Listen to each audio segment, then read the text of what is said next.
Hello! Today I will show you how to schedule an email in Gmail.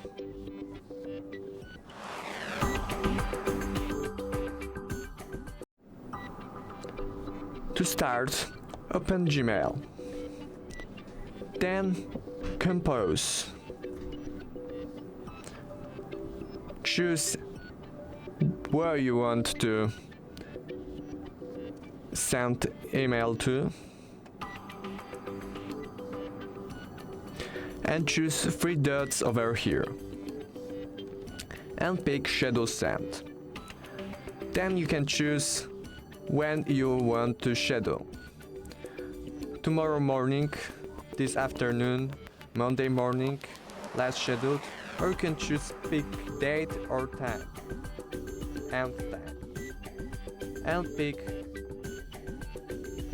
day you want. That's all. Thank you for watching. Make sure to subscribe.